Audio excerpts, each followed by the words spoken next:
back to the Crochet Credits with my friends at yarnspirations.com. Today I have the keyhole stitch. This is a chevron that is a very light, easy wave, really easy to be able to maintain.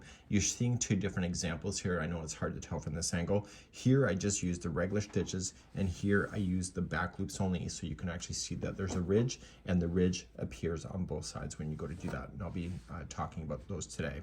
So to be able to change this particular pattern, it's a really easy one to be able to do. It's in multiples of 10 plus 2.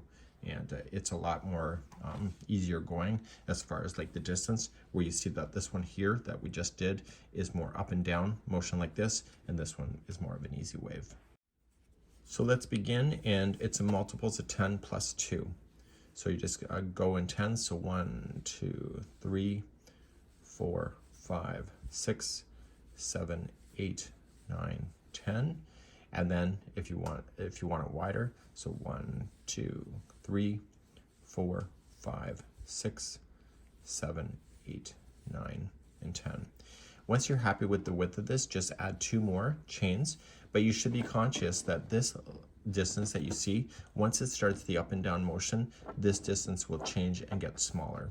So I don't know what the stitch counts is to change it for a specific size, so you just might have to roughly guess it out. And let's begin row number 1. We're going to go third chain from the hook, so 1, 2, and 3, and I usually get the back hump of the chain, and I'm going to double crochet. So this is going to count as 2 double crochets on the end. The next 3 are all going to be 1 double crochet in each stitch. So we have 1, 2, and 3. You're going in the down motion. You can't tell, but you will be able to see it in a few seconds. But see these the next 2 chains, you're just going to skip over them, and you are going to go into the third one away and double crochet then the next 3 in a row. So we have 1, 2, and 3. Now the next part is the peak. So over the next 2 stitches, you're going to do the following. You are going to put in a double crochet into the next, chain 2, and a double crochet into the very next stitch after that. And this is the top peak of your valley, or of your tops. Okay, so this here was the valley, and this is the peak. So to go down now, you're going to do 3 double crochet in a row. So we have 1, 2, and 3, and then we're at the valley, so how many are you going to skip? Did you say 2? So skip 2, and then just start on the other side of that, just add the third one and go 3 going up. So if you are just continuing along your chain like you normally would have, then when you get to the third one up, the very next stitch will be a double crochet, chain 2, and then a double crochet in the next, and you're going to go up and down. Eventually you're going to be like me, coming to the end, and you got 3 going up, and on the very last chain that you'll have, you'll put in 2 double crochets that will share the same chain. Okay, and then we're going to turn our work. So in this example, this here section is what it looks like when you use the regular stitches, and this is what it looks like when you use the back loops only. So I'll do the first row showing it to you of just doing regular, and then when you use the back loops only, you end up with these nice ridges, so you have to decide what's of interest to you. Let's begin. Okay, the hardest part is now done because you now have the spacing all established, and to start a new one, you're going to chain 2, and that's going to count you as a double crochet. You have the trust in it. And then in the same one, double crochet again. I found when I chained 3 and did the double crochet in, it doesn't look as good as a chain 2 does. Just remember that there is 2 at the end. Now, you're going to now go down only 3. And I'm just using the regular stitches. So 1, 2, and 3. And then see these 2 middles? I'm going to skip over them and go to the third and start going up and do 3 in a row. So we have 1, 2, and 3.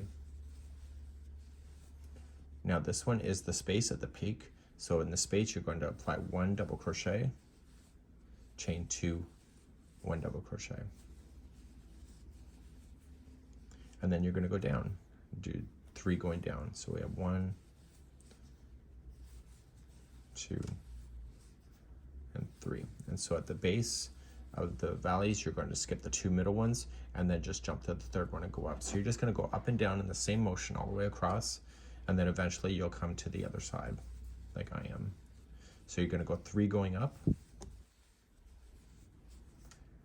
and that will take you to that tight piece right here. That is a stitch, and you're going to apply 2 double crochets into the chain work of there. Don't go into a space between the posts, go right into the chain work. And so you can see you have a nice easy flow like this. So now I'm going to turn my work and I'll show you the back loops if you would like to do that option. If you wanted to use the back loops only, you can do it like this. So chain 2, it's exactly what I just showed you. And in the first one, instead of using the whole stitch, you were going to only use the back loops. So there's always 2 strands that make up a stitch. If you go into the furthest strand away from you, it's the back loop. And that will favor that. And you're going to double crochet and it will start creating a lip, like a ridge. So once that one's in, you're going to go 3 going down on the back loop only. So it just forces you to just flip the work a little bit towards you so you can see the stitch work, and eventually you'll get used to it and you can probably look away and watch TV. Once you're at the base, you're going to skip the 2 middle ones and go to the 3rd one and continue on the back loops only and do 3 going up. What makes this stitch more interesting, if you did it this way, is that the middle one here, there's no back loops to work with. So you're just going to apply a double crochet, chain 2, and a double crochet. And you can see how it changes this, where you have the lip and then it's interfered by this, and I think that's really quite nice on the eyes. So to go down, you're going to continue on the back loops, 3 going down. So 1, 2, 3.